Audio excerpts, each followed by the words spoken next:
Well, I think half of it. I think it's all you guys. Yeah. Maybe.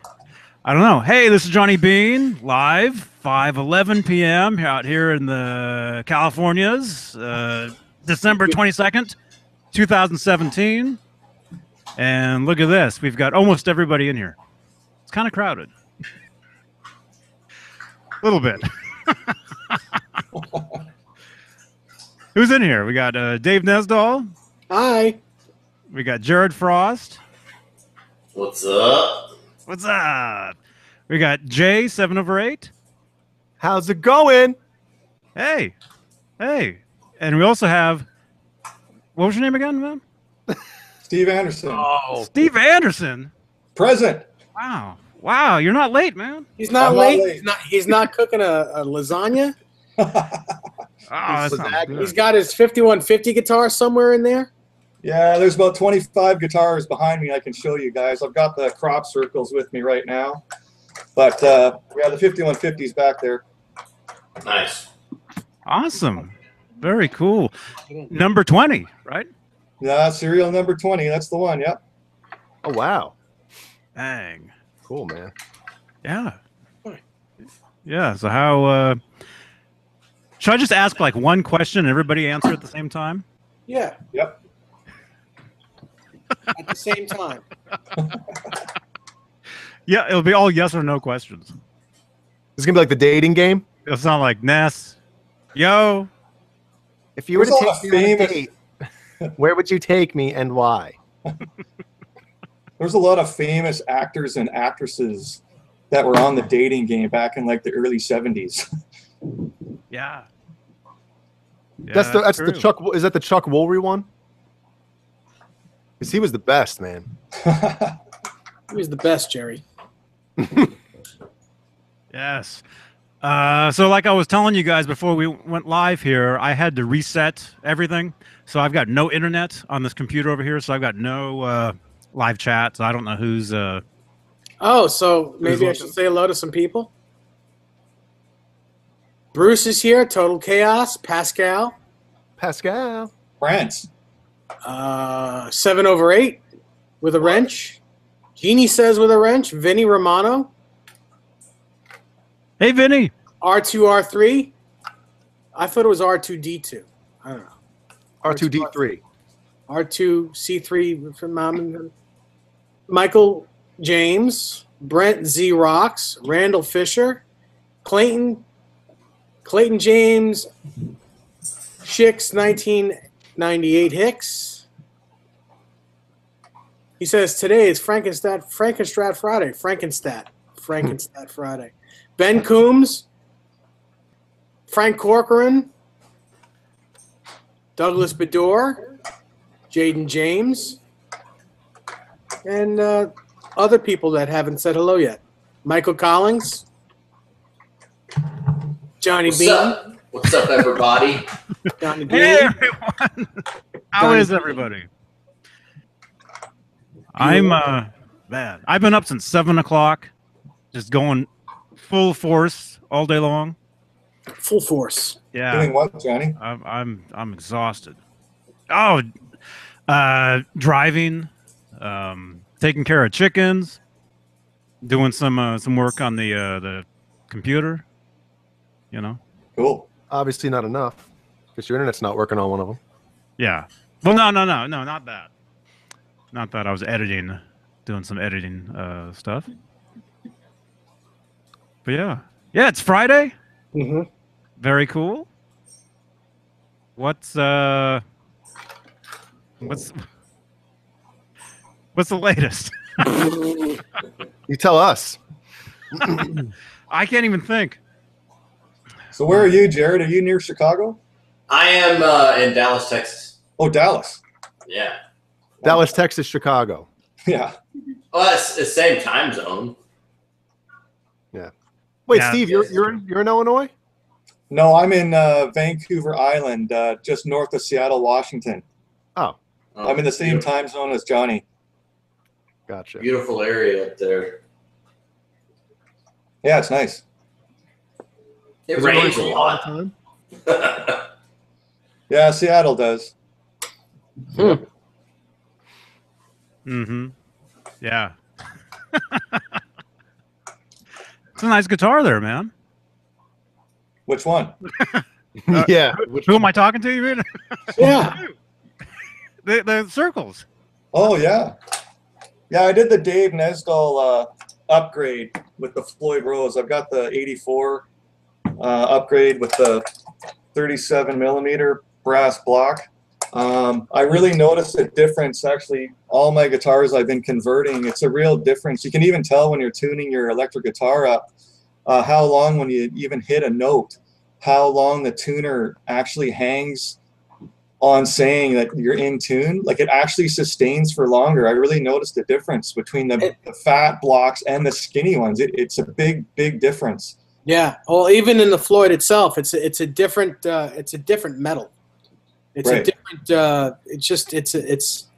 It's a sturdier piece of metal than the EVH Floyd that comes on those things. Right. Right. Did you also replace the screws for the block as well? I don't think I did, Jay. Okay. But I have everything in Ziploc bags, like all the original Floyd. I even put the MXR knob on it, which I've been doing to most of them.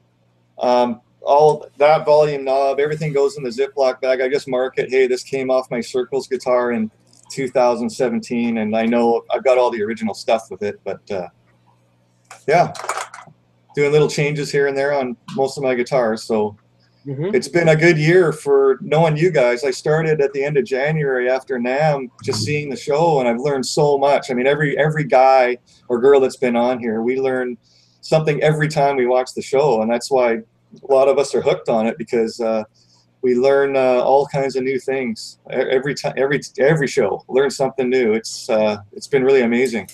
Absolutely, I agree 100%. Thank you guys. On behalf of all of us, thank you. Fun. You know, like today, we learned that Nesdahl owns a scarf.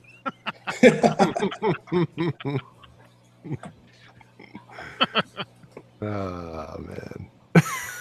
It never stops. It never stops. You know, you could wear a tuxedo on here, Dave, and you'd Never still hear. stops. Oh, that would be great. Yeah, I would totally do that. that would give you a lot of material. Hey, Mr. BH, is that Bruce? Cool, Bruce. He says he agrees with Steve Anderson. Oh, right on. Yep. The guitar swapper. Hey, thumbs up, man.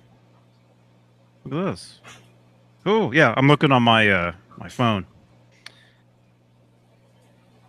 Michael Collins, I don't own a striped guitar, but I am addicted. Wow. I have 2 striped guitars. And that's it. The rest are all Wolfgangs. We have a mini one too, up there. I see it. I see it. I do have a mini one. It doesn't play very well, though.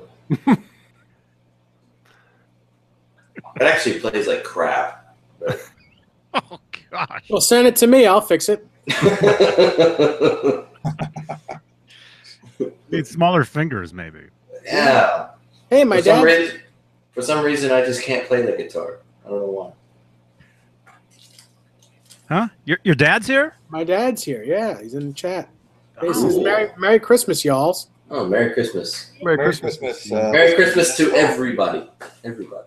Yeah. When is that, by the way? Sunday? Even if you don't celebrate it, Johnny. Y'all's Christmas? Huh? I said, even if you don't celebrate it, Merry Christmas. Thank you. Well, no, I do celebrate it, but I don't. Because that makes all the sense in the world. He accepts gifts, but he doesn't celebrate.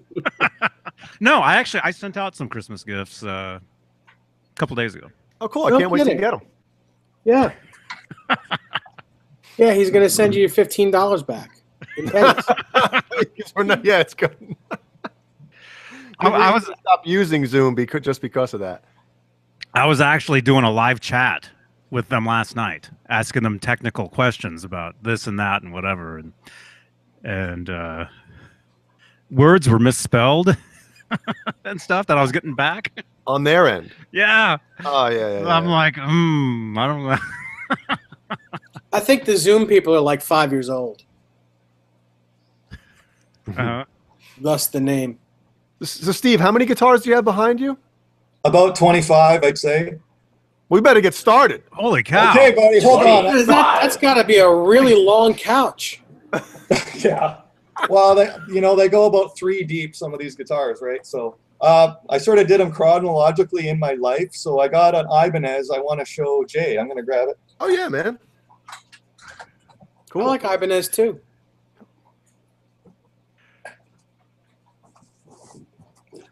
See, Dave, he's got to be like you though. He's got to have somebody off camera handing him. Yeah. Yeah, guys. So Larry Mitchell needs to be at his house. Yeah. Guitars. Yeah, guys. So this is an Ibanez RG750. I had played an old Kramer in the 80s when I first started playing. It didn't have a Floyd Rose, so I had to turf it. And this was the next guitar. I became a bit of a Paul Gilbert guy for a while. I never had real theory lessons, but through Paul Gilbert and instructional video, that sent me into a new world. I started learning a bit about scales and just how to find my way around the fretboard. That changed things for me. So you talking about the Paul Gilbert Intense, was it Intense Rock or Intense something like that? Yeah, it was the second one, Jay. Yep. And that sent me in a bit of a different direction. For him, it was the individual notes that he hits, so precise and clear, and it was a great lesson. And yeah, so a bit of a sucker for the way things look. I went into my guitar shop. I saw this red with a black pick guard and 5-way switch, so I knew I was going to have a ton of options. And yeah, I bought it. For me personally, guys, I'm not knocking Ibanez or any guitar company, but the necks on these for me personally are way too thin. Dave often talks about, Fenders and Charvels or EVHs, how they really fit in the palm of your hand, the back of the neck. So for me personally, I don't regret buying any of my guitars. You figure out what you like as you go. That's for everybody out there. But for everybody, you gotta get the guitar in your hands. This is an example of maybe a sucker for what things sort of look like. But for me now, after playing 30 years, I mean, it's all about having the guitar in my hand. And for me, it's all about the neck. And then next is what it sounds like through an amplifier, right? So, yeah, that's just for anyone out there. I really got to tell you, if you're new, you got to get it in your hands and see what it really feels like. These, of course, I don't know if you guys ever bought Sammy Hagar's clothing at all back in the early 90s. That's the red rocker sticker that used to come with the clothing. Yeah. So what did you buy? What clothing did you buy? You got some I had a couple red rocker shirts, and I had a couple pair of his flannel shorts. You guys remember the grunge era? Like Alice in Chains used to have those flannel shorts. Of course, I live, 2-hour boat ride from Seattle. So, we had the Doc Marten boots and flannel shorts and all that stuff. So, yeah, this was, I guess what I'd say would be my first real electric guitar was this one. And, that's a cool guitar, though. I have a special place in my heart for those Ibanez guitars from the 90s. It's just, I have a lot of great memories. Yeah, and you're right. Those necks are super thin now, but back then I enjoyed it. Yeah, like I was saying, I hadn't picked up a lot of guitars. I went by the look. I got it. I played it for, a couple of years in a band, and eventually, someone threw a Fender Stratocaster. I have my 1989 one here. I'll show you guys. Hold on. Hold on. Before you get rid of that one, do you know what year that is? My Ibanez, Jay? Yeah. I say I would have bought that off the rack in probably 1991. Yeah, I was going to say it looked like a 92 or somewhere around there. Okay. By any chance, does it say made in USA on the back of the headstock? No. That's a Japanese guitar. Sorry, Jay. Made in Japan, yeah. Okay.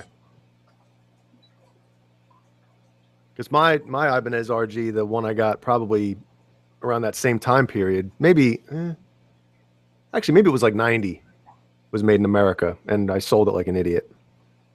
So they had obviously production in the United States. Unless it was one of those guitars that was made, and I have no idea, but it was just a plain black humbucker single. Right. And so with the same shark fin inlays, which I love. I love those Ibanez shark tooth inlays. Sorry. Right. But yeah, cool guitar though. And the 24 frets, of course. Yep. Yeah. Okay.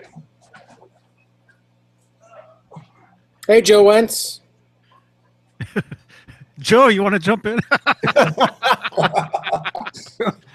I talked to him today. The water's nice. How many people can we squeeze in here?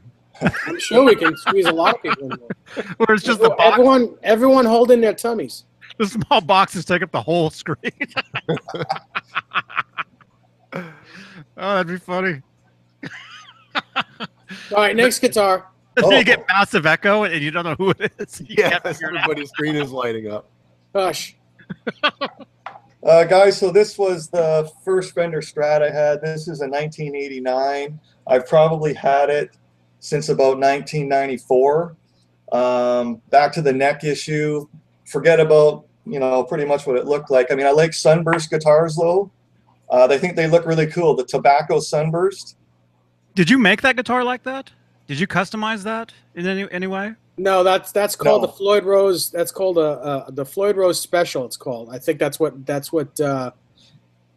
Fender called it, or the Floyd Rose Model, or something like that. It says it's stamped Floyd Rose Original on it. What year? What year is that? This is in '89. Because that looks a lot like the one that Michael J. Fox played in Light of Day. Oh, okay. So I was wondering if maybe it was the same. Did he actually have a Floyd on his? I don't think he did. I think his was supposed to be like a '57 Strat. Maybe it was the Rolling Stone cover. Could be. But in the movie, he played a '57 Strat or a '56 Strat. It was an original one for the movie. Okay. Cool. Yeah, but ever since the movie or the Rolling Stone cover or whatever, I've always, like you guys were saying, you have a special place in your heart for that other guitar. I like that one because that looks like the one Michael J. Fox played. That's cool. Yeah, I love those guitars. Those are awesome. Podcast. Yeah, keep going. Oh, hold on. You think it'd just be nonstop? Show us the headstock of that guitar. It'd be nonstop chattering. We're not done. I think, Dave, it says original contour body. Yeah. Yeah. Yeah, it's very cool. And while he's getting a new guitar, Vinny Romano spotted that Steve has Live Without a Net on the TV behind him. Oh, yeah, look at that. You found the secret message. Yeah, the Easter egg. Yeah.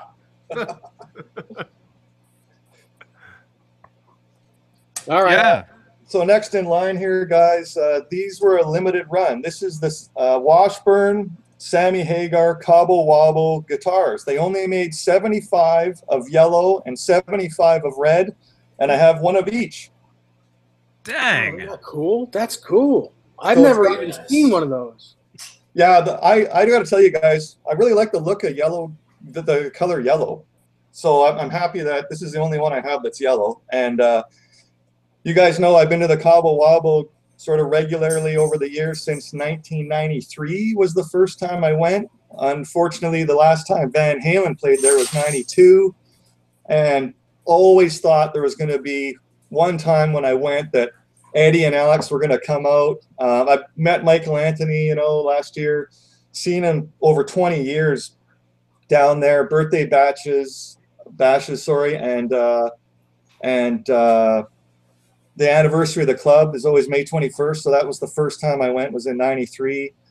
Sammy Hagar, David Lauser on drums, Michael Anthony on bass. They were a three-piece. They called themselves Los Tres Gusanos, the Three Worms. Yeah. I saw them. I saw them in San Francisco. They played the Bay Area Music Awards in '94. Oh wow! And I saw them play, and then I got to see Sammy leaving the building afterwards, and he was totally wasted. It took two people to drag him into his car, and he goes right past me, right, and I'm like, Sammy, and he turns to me, and he was just I couldn't understand anything he was telling me. He's like, blah, blah, blah, blah. Yeah, yeah. Oh my God, it's Johnny Beane. It was cool. Very funny. R2R3 Locknut says, Dave, I bought a 1984 Floyd Rose. Do the screws that come with it make a difference in tone mounted into the wood? No, they don't. The cool thing about the wood screws is if you're going to make a replica guitar, it's what they used in the 80s. But you're better off with the studs and the screw that goes into the stud. It's just a better system in the wood of the guitar. We all just learned something new. See that? See, every time. So Steve, that guitar. That being said, most of my guitars have the wood screws, but that's just because they're all replicas of the way these guitars were in the 80s. That's just the way they were. Yeah. And being that I have so many of them, there's less of a chance of they're ever cracking because I don't use just one guitar. Right. Go ahead, How Jay. does You had that a guitar question? play? Go ahead, Jay. You had a question? How does that guitar play? Oh, they're good. I guess my battle, even with the Fender Strats and the Washburn series, the Floyds are floating. And like most of us Eddie guys, we just want it on the body and dropping one way. The Ibanez, both ways. The Fender Strat does, but I understand FU tone. I can get some attachment on the back. Yes. I'm at the. Yeah, I'm definitely at the point. I'm gonna need about 15 of them to block it up. It's very easy. It's a very small piece of metal, and it's very easy to put on. They're about $15. Yeah, they're fairly inexpensive, and it'll take care of that problem right away for you. So, Dave, did that company invent that idea, the FU tone for that block stopper? I honestly don't know if it was them or Floyd Rose, or it could be some third company, some third party company. I don't know. Yeah, because I had never seen it before. Yeah, mm-hmm. It's really good. It's a good little invention. Yeah, because Dave, you've mentioned this before, but even if you have this tremolo sitting perfectly flat in the cavity, you can still. You know what I mean? You could still bend it a little bit, and it. Yeah, but even with a trem stopper, you're going to get that tiny bit of bend. It just is what it is. You're putting pressure on that arm, and it's only one little screw that's going to stop it from pivoting in the back. It's gonna be a lot. But it's definitely an improvement over that. It's going to be an improvement, but I mean, you put any pressure on that arm going backwards, it's gonna move because. You're still the knife edges on the Floyd are still moving on those two pivot points. Very little, but enough. Mm-hmm. All right. So he only made 75 each color, huh? So I wonder how much those go for if you try to buy one. Yeah, I'd say probably, Jay, you'd find one on eBay for about $750 if they come up. Mm-hmm. So when I saw that, I mean, just a collector reason, I grab them just for that reason, right? Yeah. Now, is that a real Floyd on there, or is that a licensed Floyd? Washburn 600S is what it says. Oh, it's a licensed Floyd. That's cool. So copied, I guess. Yeah, licensed under Floyd Road patents, it says on the bottom part of it. Mm-hmm. Yeah. Cool. Next guitar. Someone's got to say it. I played one of those one time. I saw one at a Guitar Center. So you waited for him to grab another guitar before you mentioned it. Well, he just grabbed the other one. Okay. That's the guitar I played right there. Right? Yeah, so that's the red one. Yeah, this is the red one, just showing it. Same guitar, different color, right? Cool. That's really weird because that's a different color red than Sammy's guitar. I think his is like a fire engine red. Yeah. That looks like a candy apple red. Mm-hmm. Huh. That's interesting, isn't it? Huh. What's it say on the fret there, on the fingerboard? It says Cabo something. Wabo? Cabo Wabo. You guys can make that out. Right there. It's a cool guitar. I really like that. Wow. Yeah. Where are those made? What country? All it says on the back of the neck plate here is handcrafted since 1876. Washburn's been around that long? I would imagine it's probably made by Cort in Indonesia or in China or something like that. It makes sense if it was made in Mexico. Yeah. Baja, California. Yeah. I think it's a cool guitar.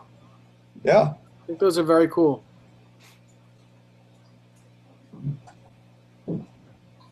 So my yellow one was missing the whammy bar, so I am in search of an original whammy bar for my yellow one. It actually came without it, so I was disappointed, but whatever. I'll find one. Well, you can always pull that one off that guitar to put in the oh yeah, yellow one, yeah, right? switch it out. But it's part of the game. I like having something to search for too. Mm-hmm.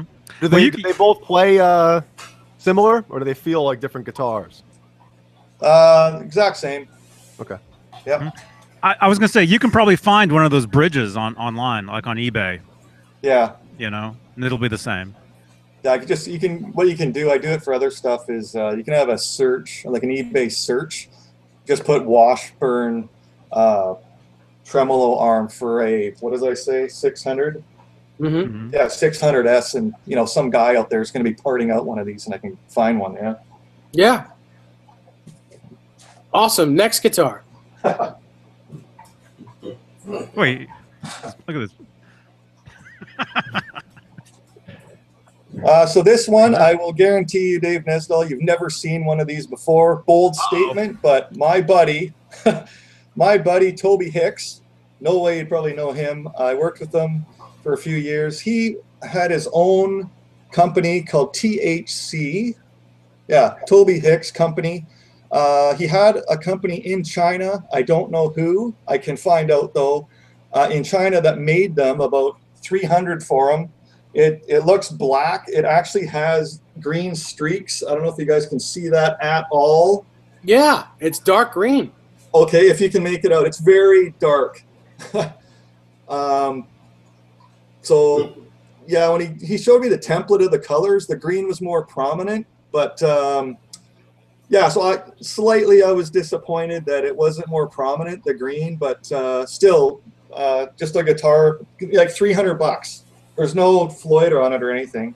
So it's one of the few guitars that I have that doesn't have a Floyd. But I was supporting my buddy's cause. Mm-hmm. Jackson makes a guitar similar looking to that. Oh, okay. Yeah. It's very cool. So that's neck through? Yes, sir. Yeah. Or glued in neck or something. Yeah. Cool. Yeah, that's very cool. Yeah. For $300 to get a neck through guitar, that's pretty great. Yeah. Very cool, man. Mm-hmm. Uh-oh. I thought he was frozen. No. He is. I'm sure he's very Very cool. still. We all are. It's cold. Not here. I have the air conditioner on in here. You're insane. It was 70 degrees today, man. Next up, guys, this was probably the second acoustic I ever had. This is the Cramer Farrington. I guess Eddie Van Halen played one of these on the song Dreams, I believe, on 5150. Mm-hmm. That intro, that's one of those. Yeah, I have completely thrashed this thing, though. I don't know if you can see. There's tons of cuts and jabs all over the body. I used to take this camping. You're out around here. There's lots of mountains. We always would camp in the summertime, and I needed a guitar to play for everyone and learn songs beginning to end. And this was my guitar because it's so thin. It's easy to pack. I don't have a big, thick acoustic. I got to hike up a mountain with me. So, yeah, that's one of the advantages of one of these. To be able to hike with it, and or even take it boating or whatever, right? It's just easy to pack. So even unplugged, you can had great times. So this one's been around what are we thinking about? 1986, I guess. Well, I want to 85? say that's a weird one. I'm thinking that it's probably a 1988, and I'll tell you why. Even though it's got the small logo, it's got the headstock markers in the fretboard, and that's the first year they did the headstock markers in the fretboard was '88. Oh, okay. Because do you guys remember the Eddie Van Halen ad where he's standing on the beach with a dog, I think? Yeah. Yeah, did that one have the shark tooth markers in it? No, I think that had dots in it. Oh, okay. So the original yeah, sorry, Dave. I guess the original version of these would have been probably 1985, do you think, when they first run? 86. Oh, okay. Okay. Cool. Very cool guitar, though. Yeah. I never owned one of those. Can't believe it. I never owned one. Yeah, I think they came in white, red, and there's a sunburst one, too. Those are the colors I've seen in these. Cool. Okay, yeah, the one that Edward was holding on the beach has dot inlays. Oh, there you go.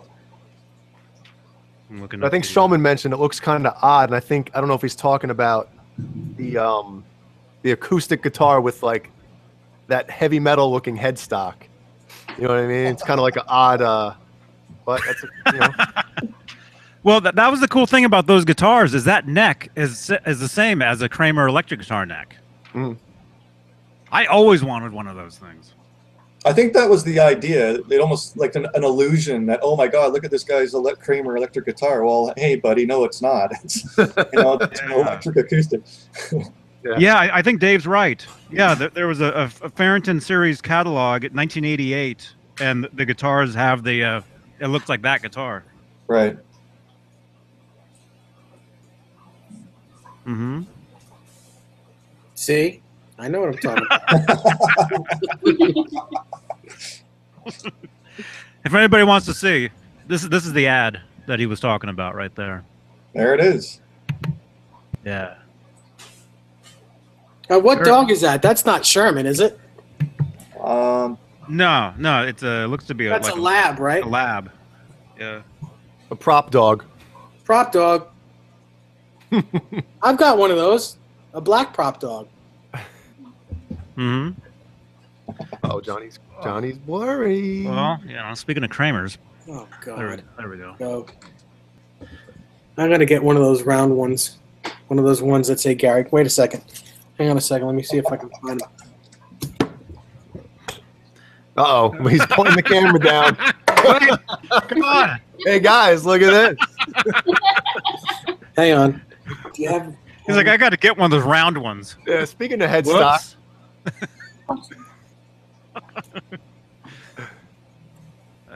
Just 1 second. You guys talk amongst yourselves. Okay. Wow. Well, in the meantime, I know Jared's been sitting there patiently. Yeah, Jared, what do you got, man? Oh yeah, Jared. You're here with us. I'm just listening. Okay. I'm just soaking it all in. I've never seen Steve's guitar collection. Neither have I. Or Steve. yeah, exactly. So I'm just listening and watching and just soaking it all in. Right on. I know, who'd have thought a guy that jumps in every day saying, "Oh, guys, sorry I'm late," would have all these cool guitars. Yeah, I had no idea. Yeah. But notice he's not Very labeled cool. Don, though. Yeah. Just so you guys know, it's legit. I work till 4 o'clock. My mom's in a rest home. My mom's had MS for 30 years. She's in a wheelchair. My mom can laugh and talk, but she can't walk. She can't use her hands to feed herself. So I feed my mom at 5. I race home at 10 for like 10 to 6. I race to get to the show. I just wish it started at 6 o'clock. I'd be here for everything, but it's my dad passed away 6 years ago, so it's a full-on commitment by me, and I'm really actually humbled and honored to help my mom out. Very cool. That was square though. Gary Kramer That's square. guitars. He made one I made He made one. on the spot. But I made it in a circle. Uh-huh. And actually, it's almost right. Well, he can get guitar some sellers. scissors and cut it. Yeah. Johnny, I just came up with $1 million idea for you, my friend. You got to come up with your own. Your blur eliminator. You have your own little Johnny Beane logo. It's a little less. Now it's a little less. It's there you go. A little less square now. A blur eliminator. I'm going to use that from now on. There you go. Or I'll just make it one of these. Go white. Oh, I have even a better idea. Are you showing your Christmas balls? That's so fine that he knew what you're about to do. There you go. David likes showing off his balls. The Enterprise. You got to get a custom guitar like the Enterprise. You like the lights? Yeah. I know, I'm such a geek. Wasn't there a Kramer Enterprise? What? I don't think so. Huh? Wasn't there an What was there? Huh? Watch it. I don't think so. A Kramer Enterprise? Yeah, a guitar called the Enterprise, and it was a Kramer. Anybody in the chat have a couple seconds to look that up? Put you guys to work. Everybody, you're gonna get in a comment.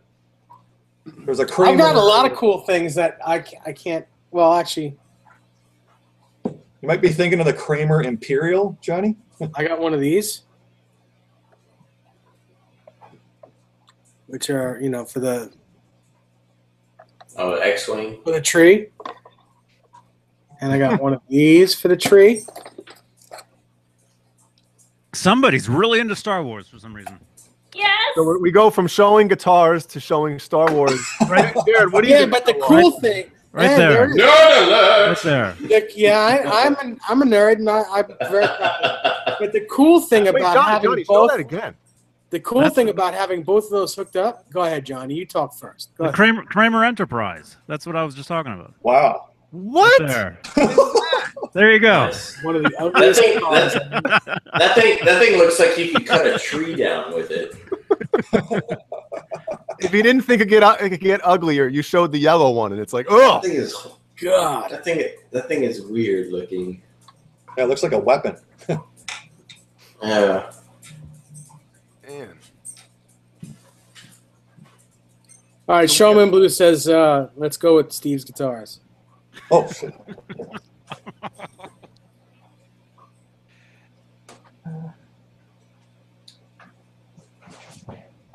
Anyway, all right. So, guys, I needed a backup Fender Strat for one of the bluesy sort of bands I was in. So I said, why not? I got these tobacco burst guitars. So I kind of took a liking to the cherry burst. So I bought this one a few years ago, and Floyd Rose on it, cherry burst.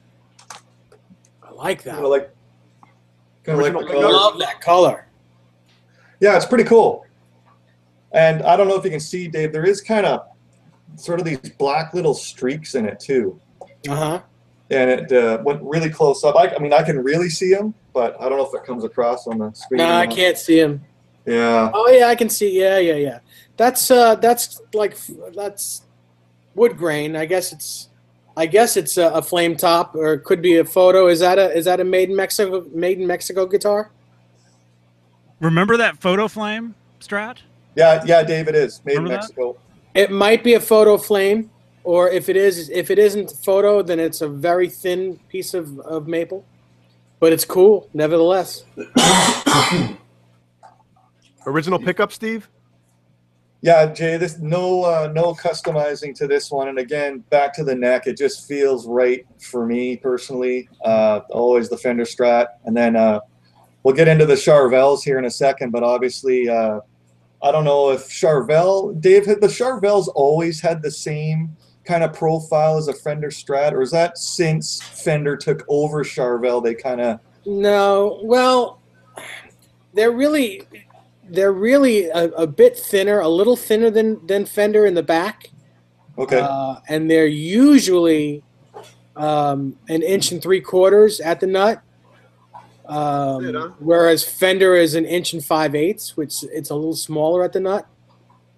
Okay. But you know, they're very Fender-like, but not quite exact. Right.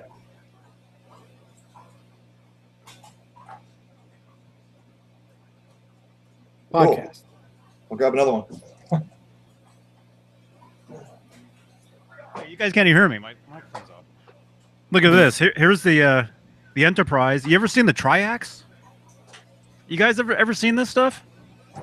No. Oh my God! Look at that one. Those things are just outrageous. Look at that headstock. That's just disgusting. Horrible. Look at that headstock. That's no wonder Kramer went out of business. that's a pain. That's Now, hold on a second. Did they actually make those, or are those like concept guitars where, you know, they have like concept cars and they make like one? Well, I know you can go to vintagekramer.com and actually read up on those, but I mean, if you're not in a heavy metal band, you have no business. I gotta tell you, if I'm in a heavy metal band, I'm not using those guitars either. No, totally not. But I'm just saying, imagine going to see like some blues band and having the guy up there playing one of those. He better be so really ridiculous. good. He better be amazing. He better play one note like better than B.B. King. here's that Rolling Stone cover I was talking about, the Michael J. Fox cover. With the Strat. It does have a Floyd. And that's the one. Yeah, that's the one I was thinking of. Maybe. Oh wow! I'm thinking the guitar he played in Light of Day though might have been that same guitar. So I remember I think his guitar in the movie had a humbucker too. Maybe. Huh. Maybe in the movie it did, and maybe in the video, in the Joan Jett video, he played a regular Strat. Maybe that's it. But the video was clips from the movie. I don't know. I remember regular Strat. I would have remembered a Floyd. I could be wrong. Remember who the bass player was? No. Michael McKeon. Oh, no kidding. Mm-hmm. And you know he actually. What? Uh-oh. What was that? It sounds like the Triaxes. It's a Sith Lord. Triax. Wait, Jared, what'd you say? I said it's Michael McKean from Spinal Tap. Oh, that sounds so awesome. You got to keep him in here. Don't leave. Darth Jared. Say people, Earthlings, people of Earth. I am Darth Vader from the planet Vulcan.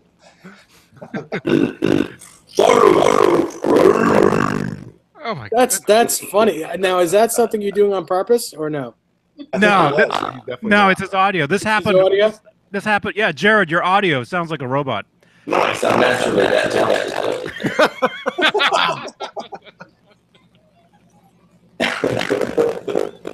Okay, show us that guitar.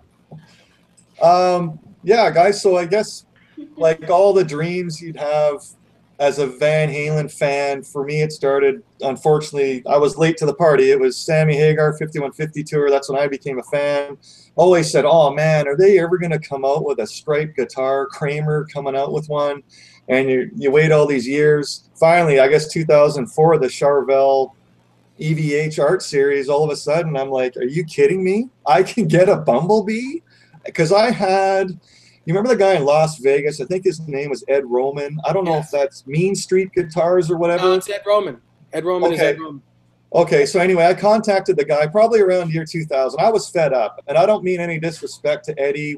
I never did the Ernie Ball Music Man. I remember the ad for the red one, the first advertisement. I was waiting for them to bring out a striped guitar. It was a big deal. And then I saw the Ernie Ball Music Man. I went, oh man, like where's the striping? And And so yeah, all the years waited, and finally I was like, you got to be kidding me! I can get one of those bumblebees, because I had contacted that Ed Roman in Vegas around year 2000. I was sort of fed up, and I said, can you make me one? And he goes, oh, it's going to take me like 2 years to get all the parts and everything correct. And I was like, oh man.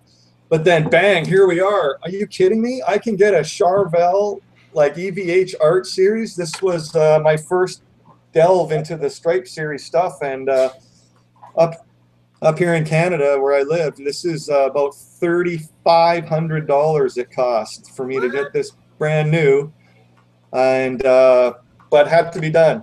So I was super excited. So this is the first of the Stripe guitars I ever got.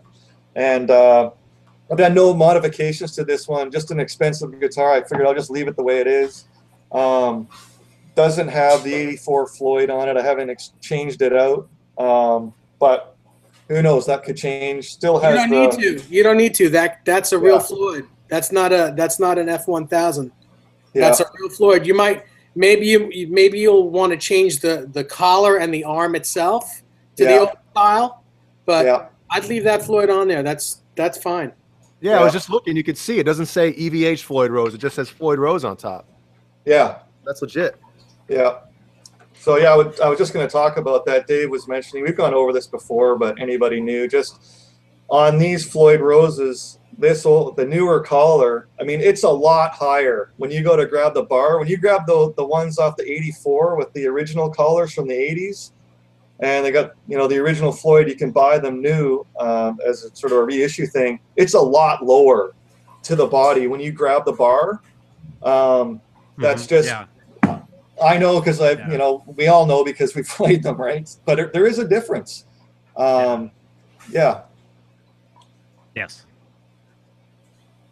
Dave, are you looking at that, Dave? Yeah, we're both right. I just texted you back. We're both right. It's an old guitar with a Floyd and a humbucker put in it. Yeah. It's an old 50s Strat that someone did that stuff to. Yeah. Yeah, so just to let you guys know, the guitar Michael J. Fox played in Light of Day was an old guitar with a humbucker and a Floyd. But that's what everybody was doing back in the 80s. They were ruining all those great guitars with Floyds and humbuckers. Mm-hmm. You think it's cool for a couple years and then... Well, I think it's cool. I mean, I think that's pretty cool. The 90s hit, and everybody's like, oh, what was I thinking? Not for a collector, but I would love to have a mid-50s Strat with a Floyd and a humbucker and a bridge. I think that would be my ultimate guitar. Mm-hmm. And striped? No. No, not striped. Dave, do you have a preference for your Fender Stratocaster color? Do you like the sunburst, or do you like black or white, or do you have a favorite, Dave? I'm partial to the pastel colors and the sparkle colors from the 60s. Oh, cool. Like I love Sherwood green metallic. That's probably my favorite color. Cool. But you know, nothing is cooler than a two-tone sunburst maple board Strat. You know. Yeah. Mm-hmm. Yeah, you get yourself your Buddy Holly glasses, and there you go, man. And for anyone that's interested out there, this one is serial number 544. First year. There you go. That's very cool. Now the Floyd nut on that's it's. Are there two holes in the back of the neck, or are they or is? None. Okay, so yeah, that's mounted from the front. Yeah. Hmm. What kind of cigarette is that? That's a Marlboro, Johnny. Very, very nice. I don't smoke. It's just there for effect. His mouth started watering. Yeah, it's been 5 years. He's gonna start smoking the microphone in a minute. That would be kind of weird looking. That's very phallic. Hey, Jared's voice is back to normal. That's good. Oh, cool. So he was Jared, you were doing that. I was. I told you I'm not naturally talented. It's not my computer.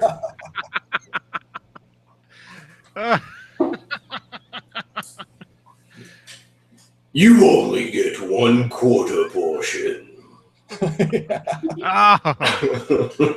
What's next? What's next? Yeah, next guitar.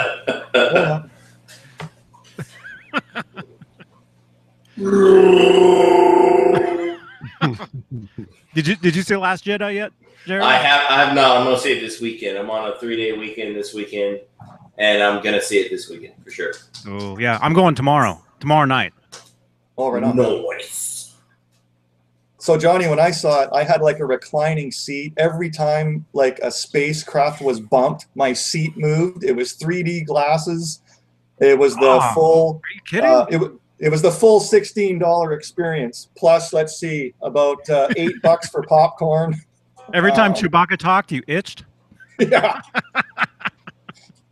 Are you kidding? Your seat was moving and stuff? Oh yeah, yeah.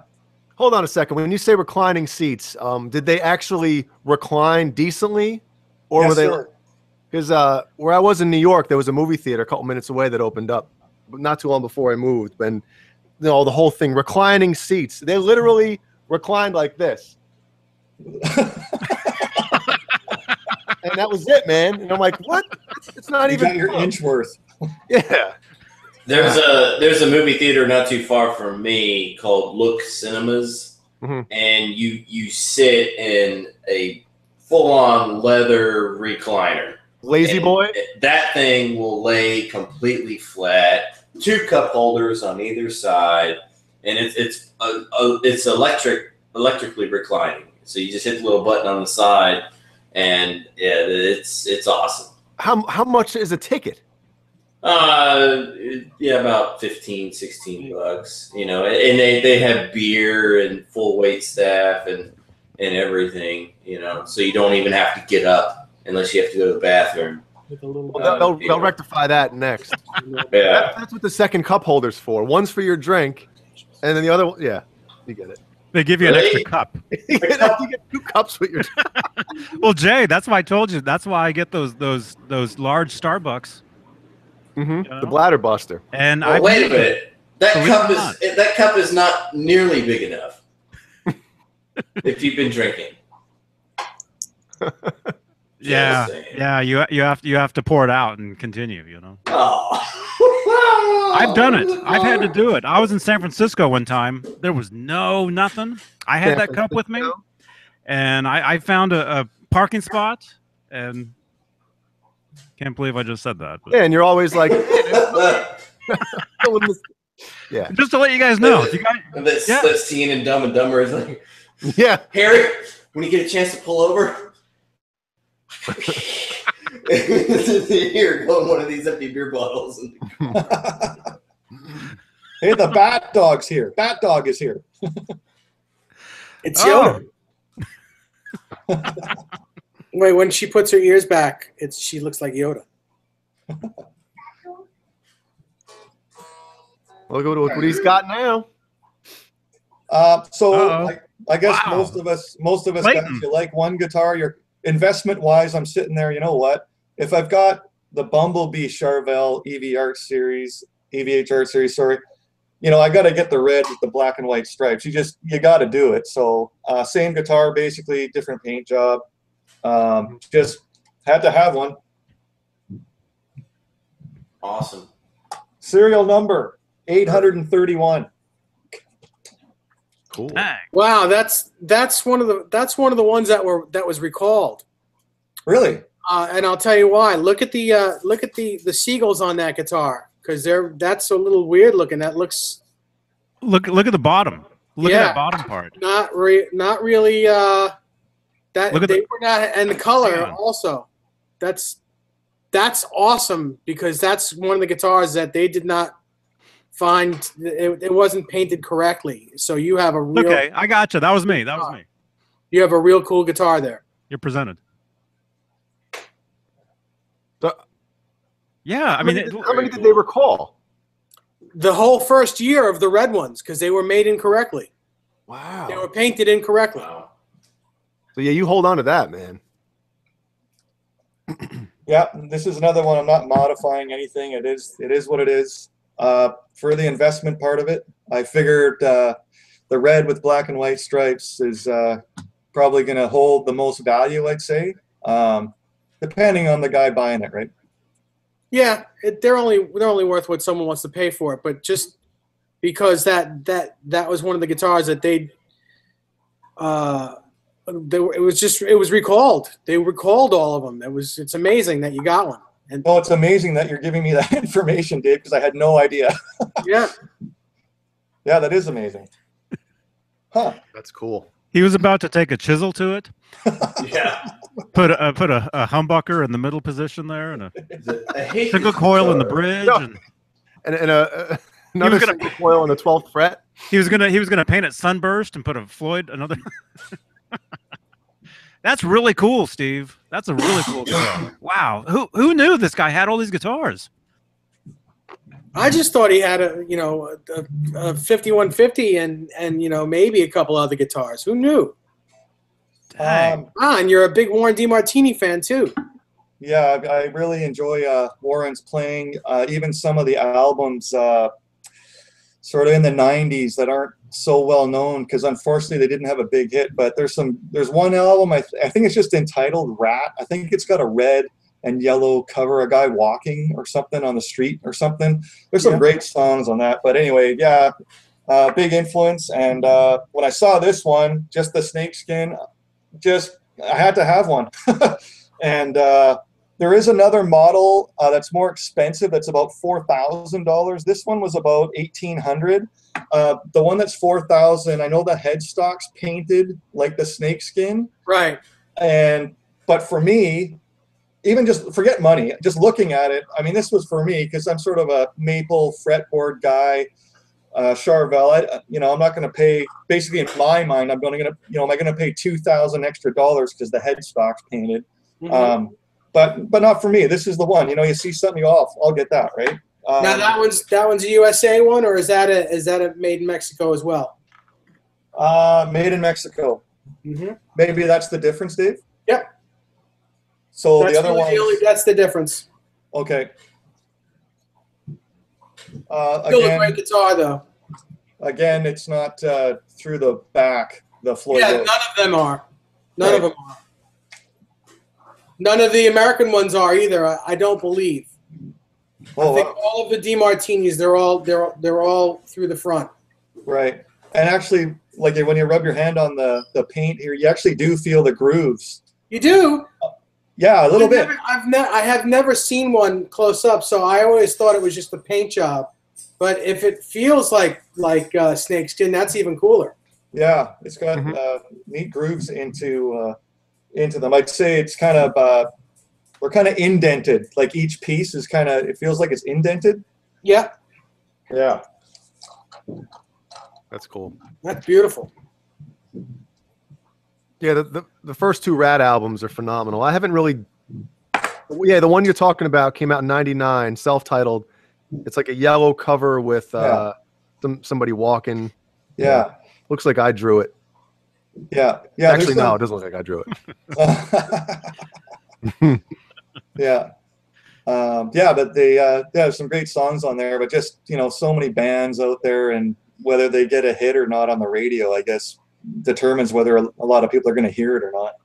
I'm going to give that one a listen to. Yeah, it's good. I think there's a song called Over the Edge is the first song. That's track one. Yep. Yeah, that's a great song. There's a whole bunch on there, man. You should check it out. I will.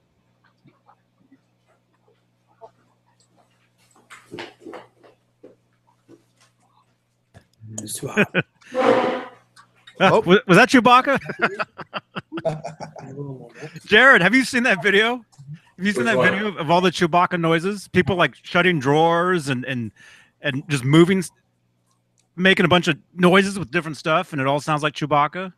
I don't think so. I've seen it, and it all sounds like Chewbacca. Yeah. Nice. That's what he just did with his chair. It sounded like Chewbacca. So Dave, Showman asks, he wonders if that's like a skin on the guitar, like a wrap rather than paint. What do you think? I don't know. Oh, Jesus. Oh. I honestly don't know because I've never seen one. Mm-hmm. I would imagine it's painted. I mean, if they're painting the stripes on the Van Halens, I would imagine that's also painted. Mm-hmm. And then real quick, John BL5150 asks, Dave, what's the difference between the front attached versus rear attached Floyd nut? Well, there's for production reasons, companies do the front attached because it's a quicker build. Now the two screws that they use to attach it from the front are really small, and once they strip, you're done. The screws that they use when they attach it from the rear mount, they're more like metal screws, and they go metal into the back of the metal nut. So it's metal on metal. It's a longer lasting thing. It's a better contact. It's a little bit better for resonance. The downside is since you have two holes in the back of the neck that are pretty big holes, they're I guess about a 1/4 inch. If your guitar falls, chances are it's going to crack. That's where it's going to break. Yeah. So you got to take you take your chances, but in the long run, if you're good with your instruments, chances are it's going to sound better if the nut is attached from the rear. Okay, show us this guitar. Okay, back to the I got a Warren D Martini Charvel. Let's have another Charvel in the family, and I don't know. Again, when I see something, I just go, oh man, forget about it. I got to get it. I just looked like the quilt. Some of the Eddie Van Halen models have this amazing quilt on it. This is Charvel San Dimas from probably a couple of years ago, and just amazing looking paint job on it. And I said, yeah, get me one of those. Those are fantastic guitars.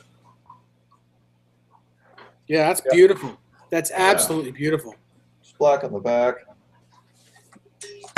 Now, what do you guys think of when you hear San Dimas? Bill and Ted. Yep. That's right, man. Bill and Ted. See, but when I hear San Dimas, when I heard San Dimas on Bill and Ted's, I was like, oh, cool. Nice, Jay. Right. There it is. I had to do it. Just like that, he's got it.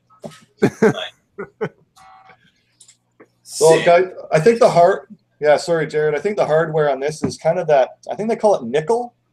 The nickel, it's not sort of chrome-like. It's more of a nickel. It's a bit darker. Yeah. Nice. I see that guitar gets a little use. It's the fretboard's a little dirty. Yeah, I attacked this pretty hard when I first got it. Mm-hmm. Yeah.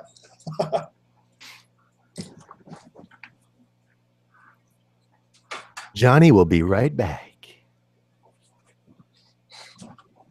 Yeah, Steve, when you change out this next guitar, you got to restart Live Without a Net, by the way.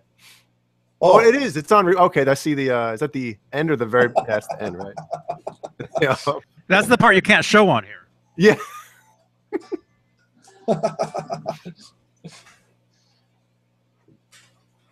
All right. So what is this? A Music Yo?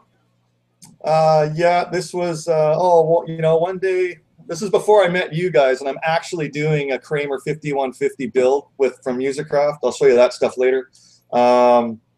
I said, oh, fuck yeah, if I just get a white one, then one day I'll rip it apart once I learn all the moves and everything, which actually isn't that difficult, and then I'll paint it up, tape it up and paint it and do the whole thing. So it is a... says Kramer 1984. What do you think, Dave? Was this around 2007? Around that when these came out? Yeah, I think it was something like that. Yep. And I remember first seeing them, and I think we all lost our, we were like, oh my god, they finally came out with one. Yeah. Most of them, some of them were really good, and most of them not so much. And what was the difference between the good and the bad on that? Well, I played two of them, and then the neck angles were very bad. The neck pocket on one was really too deep, and the action was super high. They're just, the look of them were really, it was a cool look, but they just, as guitars, were not great. Right. And I guess, yeah, right at the dots on the 12th fret. Like if you're doing a replica, I mean, they should be actually closer together if you're doing an actual. Oh, see, now that I wouldn't have even noticed. That's something like, whatever, to me. Oh yeah, yeah. But, I'd say if you pick a good one, if you get a good one, it's a great guitar. Yeah, I think the next seems a bit. I guess the word would be sharp on the edges. Just running up your hand up and down a little bit. It seems a bit sharper than a Fender Strat or a Charvel to me. Neck sprout or fret sprouting. Just so are you talking about the wood or the actual metal? The wood. Oh, the wood. It feels a bit sharp in comparison to a Fender Strat or like a Charvel Strats that I have. Just comparing them. Mm-hmm. Yeah. But it does have the Floyd Titan mounted from the back. Yep. Yeah. Yeah, that headstock is awesome. Yeah. Man.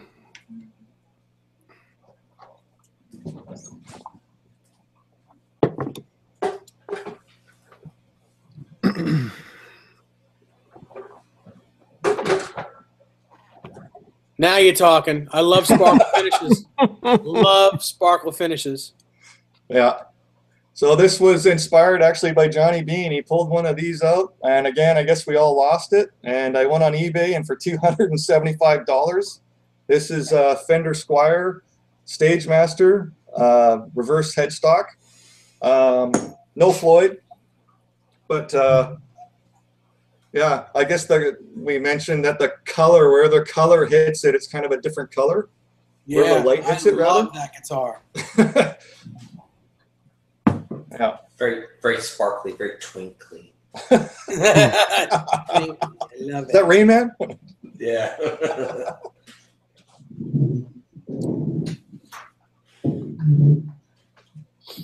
Who's talking about breathing? David Allen Wright was saying something about how to tell what kind of metal is on a Floyd. Huh. What was that, Jared? David Allen Wright in the chat was talking about how you can breathe on a piece of metal on the Floyd and figure out if it's like chrome or if it's nickel or something like. Right. Very. Yes. Yeah. If it turns yellowish, it's nickel. If it turns like a bluish, it's chrome. What do you mean, like breathe hot breath on it? Like that? Yeah. It just kind of turns foggy. Mine just gets Ew, it's got spit all over it. Yeah, it's melting. Better brush that tooth. Yeah, I gotta brush the missing tooth still. I emailed them yesterday, and they said it's coming, but with the holiday and everything. Oh yeah, that's excuses after excuses, you know. Mm-hmm. Did they give you a tracking number?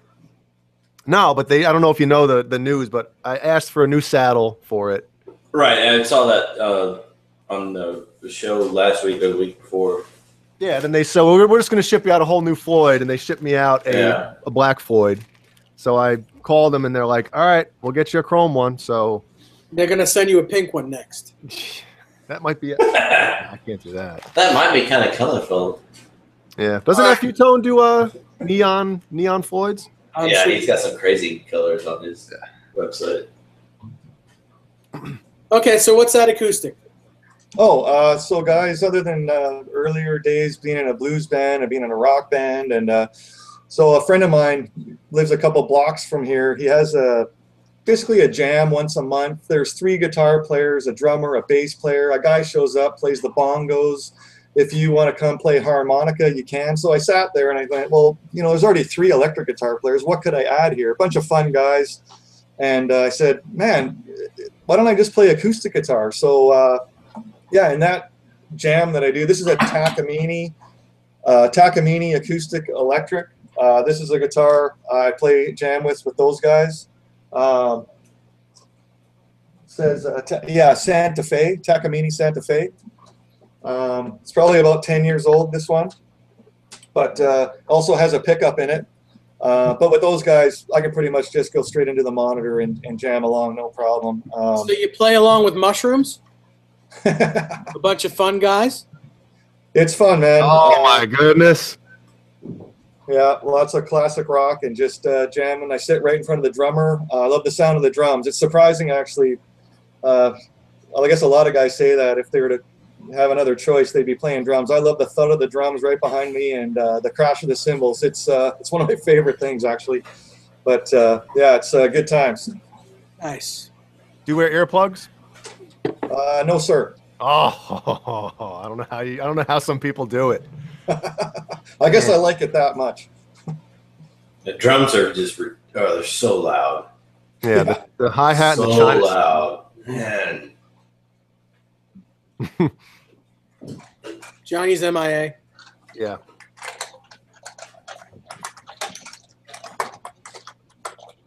Yeah, you already should know. That's it. Now this is an EVH brand run, right? Yep. Yep.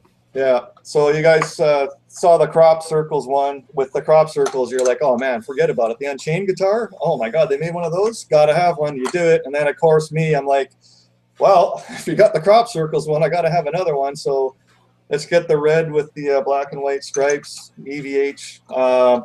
Haven't changed out the Floyd or anything. No tricks with the paint or anything on these ones, Dave? Nope. No recalls? Nope. That's the way it should look. Okay. That's the way the Charvel should look too. Right. Right. This is serial number 1990. Opening year of the Cabo Wabo, so that gives me a bigger another attachment to this one.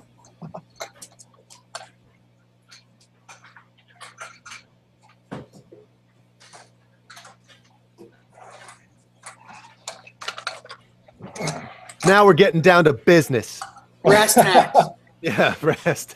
So this is the one that I apologize to you guys for. I ordered this the day after Winter NAMM, January 23rd, and was counting the days to get a replica. I mean, it's not the Cramer 5150, but just the paint scheme, and it's an official one from his company, had to have one. And I guess I'm sort of asking your guys' experience on this. I mean, because I ordered it so early, like the day after NAMM, this is number 20. So I'm assuming that they get a bunch of orders from across North America, the world, wherever, and they're making them in order. Like this guy, Steve Anderson, Victoria, he's the 20th guy that put an order down. Maybe the first 5 stay in the Van Halen family, maybe. I don't know, friends, Chip Ellis, whoever. But yeah, this is number 20. So yeah, pretty cool. Beautiful. Put the Cramer. Oh, good. You put the Cramer decal on.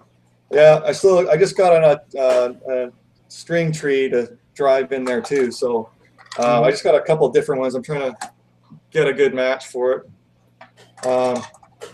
Yeah, so I drove you guys crazy. I know. How many sleeps till I get this thing? It was fun. No, you got to understand. That's part of what made this show the show. You know, it's all in good fun. Yep. And Jared, what serial number was yours? Number 1. Jared got number 1. No, yeah. Hang on, mine is let's see, let's see, 1700176. So 176, yeah. Cool. Would have been cool if they were like one number away. I got the Cramer logo on mine too. There you go. Wait, Jared, show the headstock again. Damn headphones. Here we go. Oh, for a second I thought you covered up the EVH. That I'm assuming that's why. No. That's got to be why he put the EVH logo there, is because somebody was probably like, Eddie, if you put it where the Cramer logo is, everyone's just gonna cover it right up, man. Yeah, exactly. Yeah. And I just put the brass pins in there in mine, all that stuff. So it's fully FU toned with brass block and everything. And it's pretty killer. You definitely notice a difference too with the saddle blocks too, don't you? Yeah. I actually just bought 2 more sets the other day, and I just got them in the mail today. So I have my USA Wolfgang Special. That is complete. My standard I have is complete with everything, and my 5150 is complete with everything.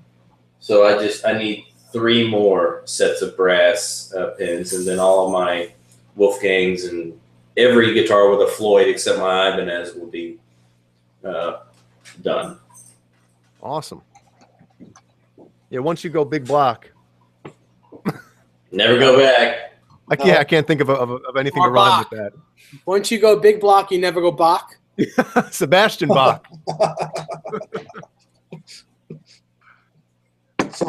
So Jay, yeah, I changed this Floyd out. I put the 84 Floyd on there, 37 millimeter brass block on this one. And again, back to the beginning of the show, just I noticed a big difference just even tuning it, just how much stronger it is. Yeah. And again, just the collar being so much closer to the body, like the other. I really noticed 9 degrees. It's 9 degrees lower than the newer arm. Yeah, I didn't think about it much when I first got it, but then when I went and played one of the other ones, I was like, oh my God, this bar is in my way almost compared to playing one of the 84 ones. Yeah. See, I'm the opposite, man. I like I changed my bar on my the USA the EVH signature to the higher angle because I guess I'm so used to the Ibanez low pro edge bars because they're kind of, you know, up high. I feel like you can do more. I don't know. It just feels better, but it's all preference. Like you were talking about with necks earlier. Everybody has a preference of what they prefer, and you know. Yeah. Cool. Cool stuff. What else you got? Oh, hold on. You guys are still going? Yeah, this is gonna. Yeah, you think because you're gone, we're gonna stop? He has even more guitars than I do. Yeah, Johnny comes back and we're gone. The show's over. Guys, so this is a Musicraft 5150. Well, I guess you call it a Kramer Pacer poplar body. So this is my first build, totally inspired by you guys. After playing all these years and, you know, problems with Floyds and that, going into a store, seeing a guitar, it looks good. Well, the neck's not quite right, or it's the wrong kind of Floyd. You know, I kind of want the Kramer 5150. So I'm going to attempt it. So they sent me this body, Musicraft. It would have been done already. So this is a question for Dave. I've been asking a few people about it. Bruce, man, Mr. BHB, helped me out. So I put the guitar together, and when I was taking the tuners off for the high E string here, the actual head of the screw broke off, and I just want to get the screw out. So it is in there. Someone recommended taking a smaller or a thinner bit than the screw and actually drilling into it, which I started to do, and it actually is shredding out. I'm just trying to get the screw out of there. I mean, obviously I'm ready to go to paint the thing. I've got, I do have original like Schwinn bike paint with white, the sunset orange, and some kind of hot rod black, I think it's called. But yeah, I'm just, I want to get this screw out of here and then paint it and put everything back together. So I was playing it sort of Nuno Betancourt, like just natural wood, and it was cool. I was contemplating not even painting it and order another body and neck because I liked the way the wood looked, the grain of the wood. But anyway, I'm ready to go. I'm ready to build the thing. So just got to get the screw out. Kind of ahead of the game if you build the 91 5150 with the broken headstock at the. Oh yeah. There you go. Yeah. So yeah, that's thanks to this show that I had. The only thing that I would do to that neck is I would contour the back of the headstock a little bit. The bottom part of the back of the headstock where it's rounded. No. Yeah, towards the bottom edge of the long hockey stick part. Okay. I'll keep going up the whole headstock. Yes. Oh, okay. That part, I'd make it a little bit more. No. The bottom part. Grab your 5150. Yeah, there you go. Make it a little more round. Hang on one second. I'll grab mine and I'll show you what I mean. Yeah. He showed him yours. Now he's going to show you his. We're getting funky on here.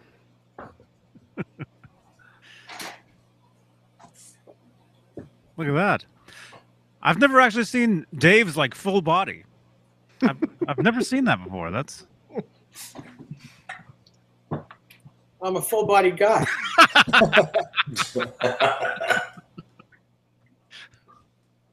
All right. So the back, this whole part. Yep. You want to kind of like round it off up to about here. See how I have it? How it's kind of rounded here. Sort of even with the top tuner. Right. Yeah, I see that. Kind of want to do that. Right on.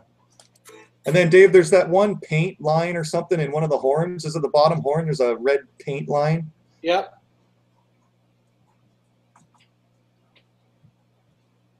Yeah, right there. Yeah, you guys have pointed that one out before. Cool. And Dave's is the the 88 version? Yep. Yeah, so that's what we're shooting for. You're gonna do 88 as well?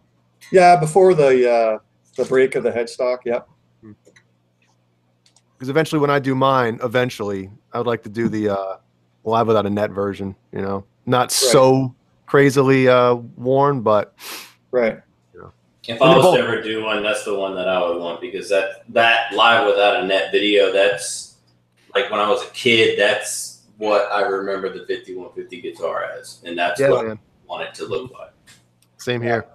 I think there's a lot of guys that was kind of the starting point. I mean, I was 15 years old in 1986. I kind of missed out on the first version of Van Halen, and like it all and everything. But yeah, for me, that live without a net, it's like Johnny Beane said. I mean, I played it. I mean, I'm playing it now. I'm playing it 31 years later or whatever, right? Yeah. Like, it's still just, it was huge. I mean, I remember Steve Vai had a transcription of Eruption in some Guitar World or Guitar Player, I think it was, and he was playing the final run of Eruption with the tapping in that. He did it on, I think, the G string. And then when you watch live without a net, I mean, it's obvious. It was on the B string, and he's at the second fret. That's where that run starts, up there, and runs up the neck, and then he runs back down. And then I was like, oh, wow, well, Steve Vai was wrong. So a lot of us learn so much from actually seeing it so up close. Well, hold on. Look, I hope you guys can read that, but Eruption, transcribed Steve Vai. Yeah, right. That's the one. That's the cover fell off. That's not the right cover. That's the back. Here's the this is the that's it right there. I don't know if the transcription is from a different magazine. They put it in here also, but yeah, because I think, Jay, that one was a compilation. Jay, I think that was a bunch of interviews put together. Oh yeah, so you're right. You guys are right, because look, it says right here from the pages of Guitar Player. Yeah, you're right. They took a whole bunch of stuff and put it in here. It might have been Frets magazine. It might have been Frets where that transcription was. Yeah, because this is from winter of '86. Is this one? And then here's the 88. Here's with him smoking, and you can really see the relic. That thing is worn, man. That's what my guitar is. Yeah, that fretboard. Woo. Yep. I happen to love it that way.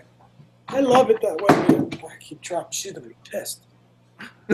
What?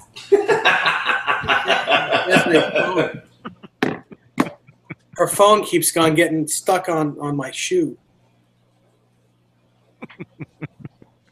But yeah, that picture that Jay just showed, it was I mean, it wasn't that one, it was the other one. That's like an outtake picture from the Guitar World July '88, I guess. And the other picture, you actually see him holding the cigarette and actually blowing smoke rings, right? Oh, that was the picture that made me want that guitar. Besides Live Without a Net. Yeah, because this one's another compilation magazine with it has like 7 interviews with him or something. It's the history, 15 years of Van Halen. 92 or something. Yeah. Yeah, April 20th, 92. And this one, if you were to hold this in your hand right now, you'd be like, this thing is brand new. Like it feels like it's straight off the shelf. There's some cool pictures in here, man. But anyway, sorry. Go ahead. Go ahead. Shoot. I had a bunch of those when that magazine came out. I bought like 5 or whatever. So you could ruin 4 of them. And I ruined one of them. I put all the other ones in like plastic wrap. You know, I did that with all the magazines back then. Yeah, I had one I'd cut pictures out, put on my walls, and I have another one that was mint. Mm-hmm. I'm glad I pulled this guitar down. It just needed a neck adjustment. And he's doing it live on air, folks. Look at this. Just did it. Just took care of it. So, Jay, you might recognize this paint scheme or sticker scheme. Oh, there it is. Yep, Kirk Hammett. Yeah, it's just a Charvel, though, and I just like the way the paint, the sticker scheme looked with the Ouija board thing. And so it was just a dull black Charvel from probably 5 years ago. And I just got the sticker set. I thought it looked cool, so I said, yeah, what the hell? I'll put it on here. No, it definitely does. Yeah. That's neat. Great. Now, Jeannie will be telling me to do that to one of my guitars now because she has a Ouija board obsession, and I will not allow one in this house. Yeah, we went to Toys R Us this past week, and Desiree wanted to get a Ouija board. I'm like, are you insane? No way. No, absolutely no way are we going to have a Ouija board in this house. Yep. I hear her running to her computer right now. You're going to say something. Hey, somebody asked about the Nuno N4 and the Stevens extended cutaway. The thing that has just kind of what it does. If you look at the back of that guitar, the front, you see the wood finish of it, but I guess the back of it, try to find a picture of it, but it looks, you can really get some high access. You can get to the 27th fret on that thing with no problem.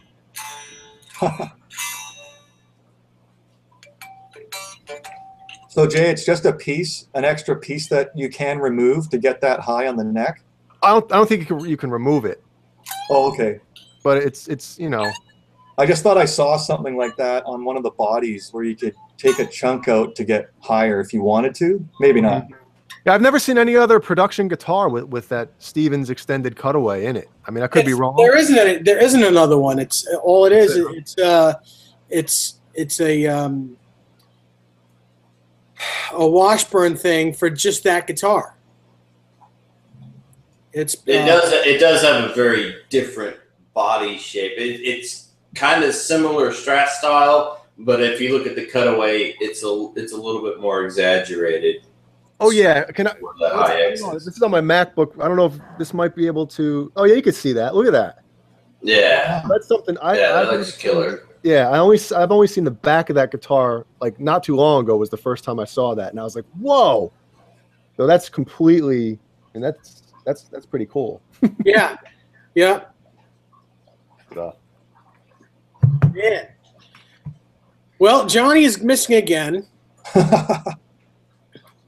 And what are the guitars we have? We have anything else to show? Jared, do you have anything else to show us? I mean, I can do a quick run through of Let's switch off. Let's switch off. Dave, back and forth. Yeah, Dave, you've seen most of my guitars. I really haven't gotten anything new other than my Nuno Betancourt Washburn acoustic. But everything else is pretty much the same. What's your go-to guitar? Both you guys. What's your go-to? Oh, mine for sure is hang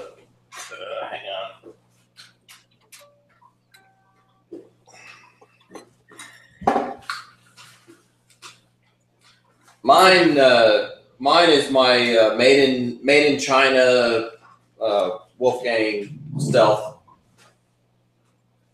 It's completely flat, not arched. Has the stainless frets. Mm-hmm. This guitar, just the neck is just awesome. The made in Mexico ones don't have the stainless frets on it, and they're arch top, and I like having a flat top.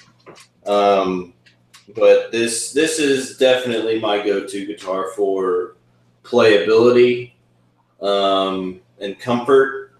The second one, I would say, if I'm going to be playing a lot of metal, Dream Theater kind of stuff, it's going to be my Ibanez Premium. Yeah. Cool. Yeah. Which this guitar here is pretty killer.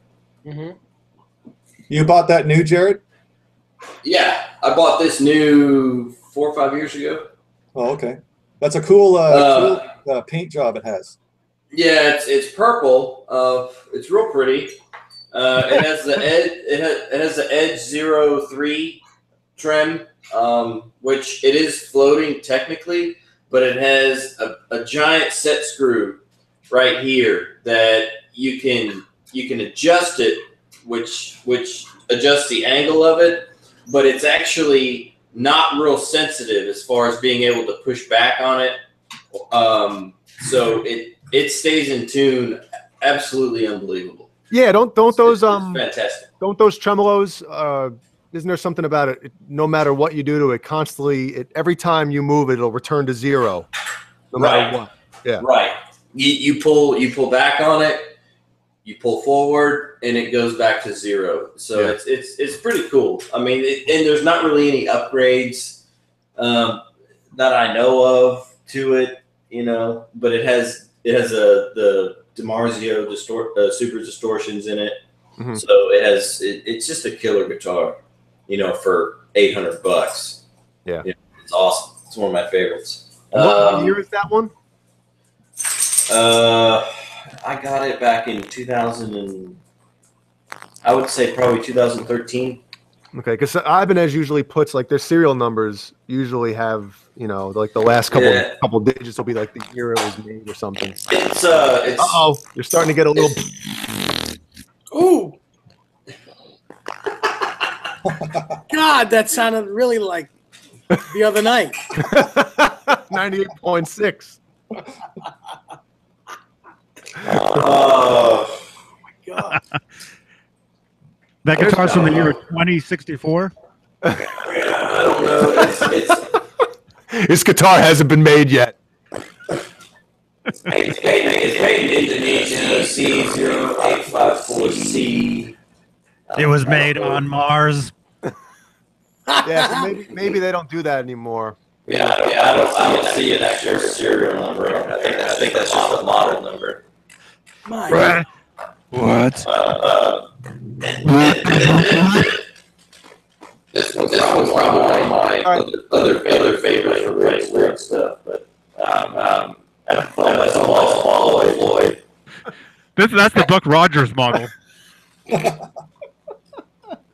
Jared, your voice, you sound like one of those what do you call those guys? BD. No, okay. Hello, Buck. Those silver guys. Mm-hmm. Oh, at Cylon. Yeah. Yes.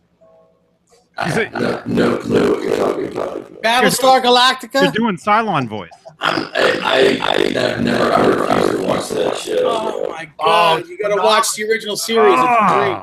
The remake was phenomenal, too. But anyway, yeah, you might have to... But he didn't... Last time he didn't do anything, and it corrected. Yeah. Battlestar Galactica. All right. Say, Buck, I am your father. Buck, I am your father.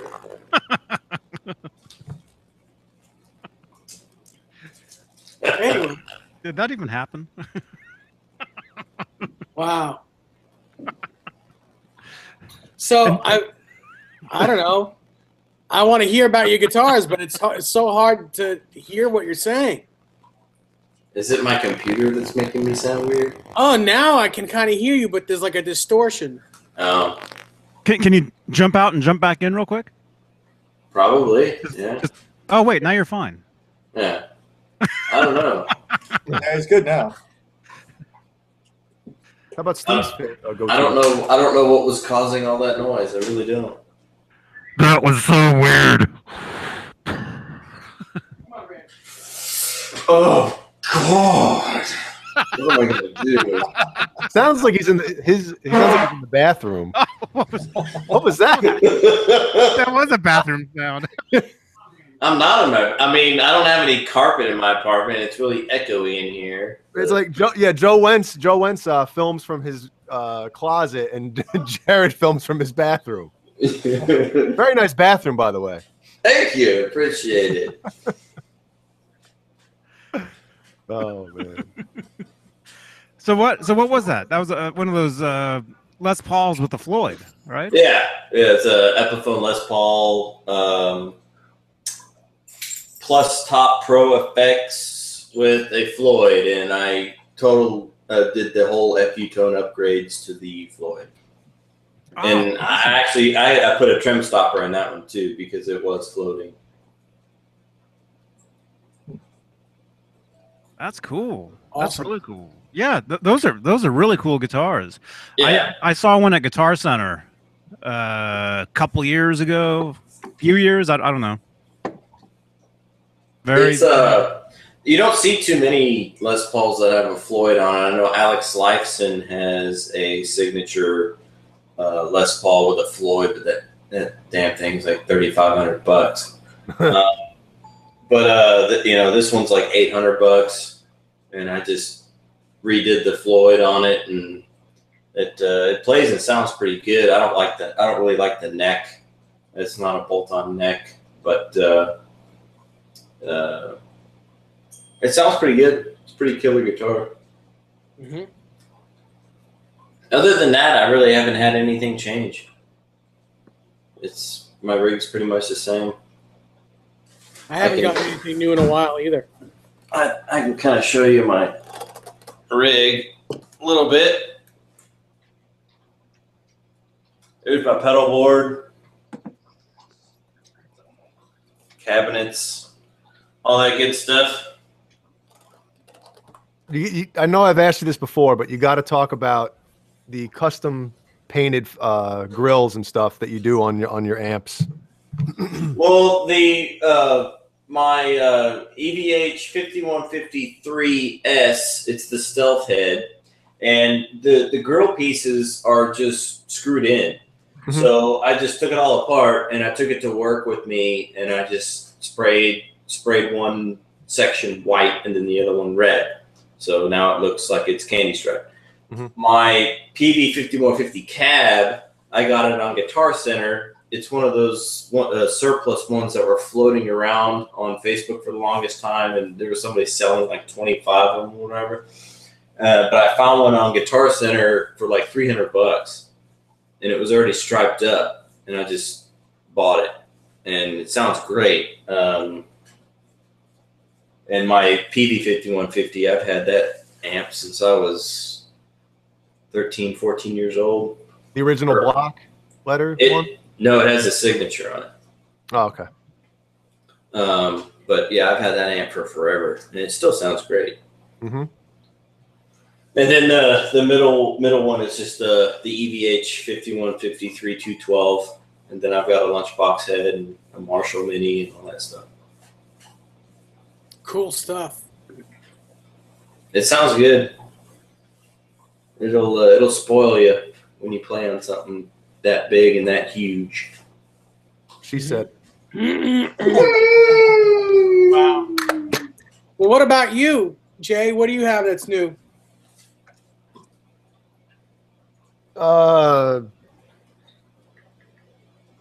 Nothing. Okay. It's under the tree, man. I can't unwrap it until until Christmas. All right. Well, I've showed this before, but I'll show it again. The newest piece of gear that I've got, which I have not plugged in yet. You still didn't plug that thing in? Nope. Nope, have not. Reading the manual is my Eventide H9. Nice. Manuals? With an Eventide, you got to read the manual. You can't just guess. But yeah, I'm looking forward to plug this in. In fact, I'd love to have two of them. Because two is always better than one. Mm-hmm. But I don't know. As soon as I'm done reading the manual, I'll plug this baby in and know how to use it. See, but I've always felt, especially with music equipment, I've always felt like reading a manual before you do anything with it, it's almost like, you don't really know what you're reading because you don't have any hands-on experience, So it's almost like you end up Mhm. reading the manual twice anyway. Yeah. You can say that. But then again, I'm not the smartest man in the world. I like to plug it in. I like to plug it in and just mess with the buttons, you know. Yeah, see and what then it and then does, when I'm and trying to do something, then you read it. and yeah, and once you start to connect the dots, you look at the book and yeah. Yep. Well, I'm not quite the same as you guys, I suppose. What does that cost, Dave? One of those couple $100 or? It's about $500. Oh, really? Mhm. Wow. Dang. Better read that book. Yeah. Plug it in backwards, you'll blow it up. Or I guess if you get stuck, then you got to go read the manual. Well, there Jared, you is go. there? Sorry, Dave. Go ahead. I said, there you go. Jared, is there any way you can get a better shot of your amp grill? Showman Blues wants to. Yeah, let's see if I can. I might be able to get my computer screen that close to it, but I mean, it's super simple. All three of the front pieces come apart. Yeah, I mean, it's just, and you can see the screws in the front on the front of the head, and you can just take them out. The EVH symbol, there's 2 screws on either side, and it comes apart. And then the mesh part and the actual stripes, it all comes apart when you take it out, and then you can just lay it on a table and just spray paint it. You know, it's super easy. Yeah, that is cool, man. Yeah, that's really cool. Super cool. Podcast. Well, you've been away for the last while. You know. Yeah, we've been taking care of your show for you. Oh, I can't wait to listen to it. It'll be nothing but just like bagging on me, swearing. Oh, good. Johnny's away again. Yeah. So is there going to be a New Year's show? Is there still a plan for a New Year's show? Yeah. Okay. You want in? Yeah, if I can make a reservation, I'm in. All right, you got an RSVP, man. Yeah. It's $15. Okay, man. $51.50. So Steve, what's your go-to guitar? Well, you have a lot, so it's probably hard to pick. Kind of like Dave. It's, you have so many guitars. It's probably just like the mood you're in, right? I guess, like Dave, I do prefer the R2 nut. I am shocked that the EVH Stripe Series 5150 wasn't an R2. There is a difference at the nut. You know, playing a Fender Strat, that feels right to me. So I'm sort of on Dave's team with that. The R3, I do notice it is wider playing it. So yeah, the Fender Strat, my Cherry Burst, that'd be sort of the one just because of the neck. That's for me. So until my Musicraft 5150 is built and played, it played great just as wood. Mm-hmm. And I was playing it all the time. Because it's an R2 nut and it felt like a Fender Strat in my hand. And so until that one's built, I mean, yeah, that will probably be the one. Yeah, the one in your hand is an R3. Yeah, yeah. I think all the EVH Stripe series are the R3. Yeah. Yeah. And yeah, those Charvel EVH Art series are R2 though. Yes. They're the same as the Fender Strat. So that Bumblebee one I have, a real favorite. But yeah, playing live in front of people, I'd probably grab the Fender Strat and go for it. By the way, Alex Van Halen is playing his drum solo behind you, just in case anybody was wondering. Right on. Electric drums there. Oh, did anybody here see the 5150 tour? I had a volleyball tournament. I did. Oh, really? Mm-hmm. Right on. Yeah, I was in Vancouver for a volleyball tournament the same night that concert was being played. So it was just down the road. But luckily we won the tournament, 52 teams in grade 10. But yeah, that's why I missed that show. Otherwise, my first concert my first concert period was the Monsters of Rock in Seattle, Washington, July of '88. Oh wow, that must have been just crazy. Yeah, 13 hours in the Kingdom. That's a pretty big experience for your very first concert. I'd say nothing. 13 hours nothing, anywhere. Everything after that is never compared, huh? No. Especially when Metallica played Master of Puppets. I don't know what kind of volume they were playing at, but every time they said Master, I mean, I'm not even joking. Do you guys remember rugby pants back in 1986? Did you guys ever wear those? Rugby pants? Yeah, they look like, rugby players wear those sort of shorts that have pockets, but they had them as pants. Anyway, I just remember, they're a bit baggy. I just remember when they said Master, like my pants waved and my organs. Pants blew off. Yeah, and just I'm not joking. I remember my insides, just my organs. It felt like they shifted back and forward. Like every time they said it, I was like, I don't know what kind of DB they were playing at, but it was loud. Now, Steve, let me ask you now, because my brother, who's 4 years older than I am, he went to the Monsters of Rock concert in the Meadowlands in New Jersey. And he wasn't a Metallica fan. He's still not. He likes them, but he's not really a big Metallica guy. Yeah. But Van Halen is like his favorite band. Yep. I remember he came home from that show, and I asked him, I was like, "How was it?" And he's like, "Let me tell you something. I don't like Metallica very much, but they blew everybody off the stage." And it's funny because the author for Van Halen Rising, what's his name, guys? Renoff. Monk. Oh, Greg Renoff. Yeah. He tweeted somebody about that show, and it was the same one, the Meadowlands show. And he said the same thing, basically echoed the exact same I saw those tweets. Brother. I saw those. Yeah. Yeah, we all follow each other, so we all see that stuff. Yeah. Yeah, and he said basically the same thing. Like, I'm not that big of a Metallica fan, but they just completely destroyed. Do you feel the same way when you think back to that show? I will say, I got up pretty close for the Scorpions. I was a Scorpions fan. I don't know if you guys remember 1985, that double live album they had, Worldwide Live, I think it was called. It was like a gatefold. It opened up and you saw the stage. Iron Maiden had one too for Live After Death. Mm-hmm. And then I guess they were copying Kiss Alive 2, where you'd open it up and it's just this huge stage. And you're like, oh my God. But so the Scorpions, I got up close for the Scorpions. I was a fan, but the lead singer, Klaus Meine, I think is how you pronounce it. He got hit in the throat. Klaus Meine. Yeah. He got hit in the throat with a camera. I saw him get hit. Someone chucked the camera on stage, hit him right in the throat, and they had to stop their set.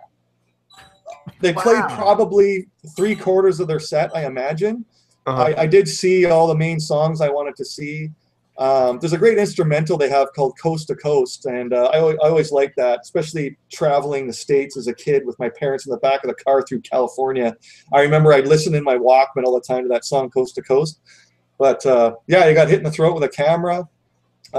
They stopped their set short, and we're like, oh my God, Van Halen's not even out yet. Don't tell me the whole show's, the rest of the show's canceled. But then, well, if it was Guns N' Roses, they probably would have canceled the whole show. Yeah, right. But was he okay? Was he all right? Was Klaus okay? Yeah, I'd say I don't think the next show, I don't know where it was probably in Spokane, was the next couple nights later in the middle of Washington State would have been the next show, and I know that they played a full set. It's on YouTube, actually. You can see it. So wait, you can see him get hit in the throat with the camera? No, I'm talking about the next show that they played was in Spokane. So they did play the next show. Yeah. Man. I wonder if the camera incident's on YouTube anywhere. I don't know. I've looked for Seattle Monsters of Rock since YouTube's been up, right? Like, yeah, because Eddie had. There's probably audio of that out there somewhere. There's probably audio. You're singing it. Oh, gosh, that's the coolest dog right there. Yeah. Oh. Yeah. Chewy did a boy. Chewy did a boy. Oh, Dave, you've met that dog, huh? Yeah. He's so the coolest. Yep. He's the coolest dog. Well, at least in the picture anyway. So Steve, you didn't answer my question. Like, were you a huge Metallica fan at the time? He's not even listening to you, Jay. Not listening to you. Nobody is. What's wrong with you? Am I on mute? So Jay, yeah, in my high school, I live at the southern tip of Vancouver Island, so I have beach all around me. It gets hot here, definitely in the summer, and I guess the albums at that time, we listened to OU812 when it came out at the beach. Certainly, there was always AC/DC. There was Metallica guys, Guns N' Roses. Those were the bands that were being played at the beaches. It was the Justice. No, it was before. It was before. It was before Justice came out? Yes. Wow. Because it came out in, what, August of '88, I think, right? Yeah, so the Cliff Burton had died in the bus crash, and then Jason Newsted was on bass. And I do remember they played, they said, oh, here's a song from our new album that's going to be coming out in a few months. And they played the song Harvester of Sorrow. That was the new song. But the album wasn't out yet. Oh, okay. All right. Yeah. So they really hadn't exploded yet. Because and Justice for All, that song won. That was their first when the video came out, exploded. Yeah, I've seen interviews with those guys and how mad some of their underground fans were. Oh man, you sold out! You made a video. Yeah, a lot of people were angry. Yep. Yeah. So were you a fan before that? I mean, even today, I'd say there were some songs off of like Ride the Lightning and Masters of Puppets that I liked. I don't like the really thrashy stuff so much, but there was some more melodic stuff on there, like Fade to Black, and there's an instrumental called Orion, I think is how you pronounce it. Orion, yeah, like Up in the Stars or whatever. Yeah, I really I dug that. Yeah, get it? There's some good harmony stuff in there. Yeah. But did you leave that show going, "Wow, they were good," or was it just like, it was all right? I was still thinking my organs were exploding. He was still looking for his pants. The guy behind him was wearing them. But what I'll also say is, as soon as Eddie came out, I think Eddie had like those blue baggy pants and I think a green tank top. And when he came out, like first song I think was Summer Nights. I mean, it was July of '88. It was blazing hot out. You've already been in the Kingdom like 10 hours or 11 hours, and yeah, I was in probably the second row in a mosh pit, and there he was, and I was like, oh man, because all the year before that it was live without a net. And, are you sure he was wearing the blue baggy pants and not a set of like jams, like shorts? Yeah, with like he would either wear those bluish shorts, like the dark blue shorts, or he would wear the a dark pair of genie pants, like dark blue and all kinds of colors on them. Yeah. I've been looking for either audio or pictures from that show, and yeah, it's definitely there were blue baggy pants and a green tank top, and yeah, I've been searching for audio or video of that since YouTube's been up, but someday. And I know he was wearing different colored tank tops that whole tour. Yeah, I think he had the white Reeboks on like he did on the 5150 tour. Right. Yeah. I'm trying to find a pair of the Monsters of Rock pants. Yeah, they were like blue and white. They were bluish and white, yeah. And I've seen the white shorts you're talking about. They're just past the knee. That's sort of like gym jams, I think they were called, or something, that had different sort of emblems on them. Yeah, he would wear those too. Yeah, that's from like Philadelphia. I think that's more in the East, Eastern shows. Yeah, the New England show, he was wearing those, I think, right? Yeah. I've got a jet, gentlemen. I think Johnny's sleeping.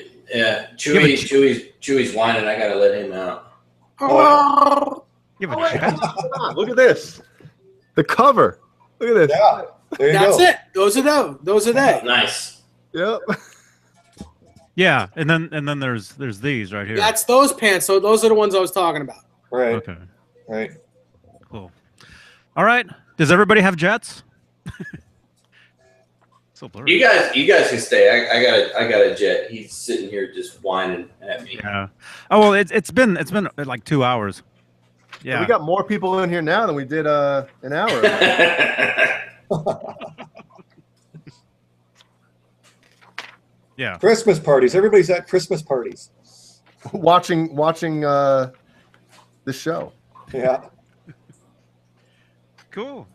Well, hey, maybe we can pick it up another time. Yeah. I think Steve. Man, it was great to. I mean, I met you before because I saw you the other day, but man, no idea you had all those cool guitars. That's awesome, man.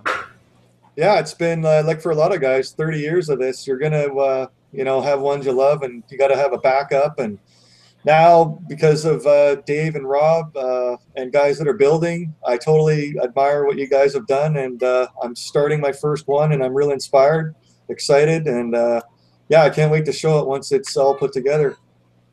Nice. Yeah, I can't wait to see it. Yeah. Awesome. All right, so we're good, Okay. I guess. All right, Dave, good to see you. I like your scarf. Jared, great to see you, man. You too, Johnny. We'll all stay in touch on Facebook, and you guys all have a very, very Merry Christmas this weekend. Yeah, you too. Thank you, Jared. Merry Christmas, Jared. All right, you too, Jay, Steve, Johnny, Dave, Thanks, Jared. Desiree. Hi. Texas misses you. Cool. I miss Texas.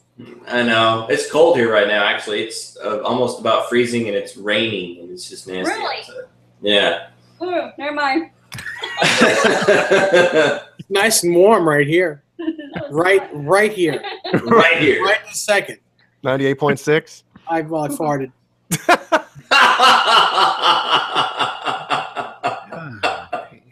So Johnny, Johnny, you have no right to say anything. You weren't even here. It's your video. You weren't even here. Mhm. so Johnny, my only question is, how many eggs this morning?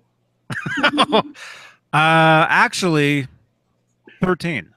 13. You're kidding. Holy crap! There you go. I found Yeah, a hidden to get another stash. carton? Hidden stash. There was a hidden Did you just stash say stash? that I found. A hidden stash. Although 2 of the eggs broke. One of them, I dropped one of them, and the yolk fell out, and the other one was cracked. Oh, So we got to do the float test later to see if they're still Yeah. good. I don't know how long the eggs were there. my goodness! So happy holidays, everybody. Happy Easter. All right. Happy Easter. See you guys later. See you All right. guys soon. Bye, everybody. See you, everybody. Later. Merry Christmas. Merry Merry Christmas, Christmas. everybody.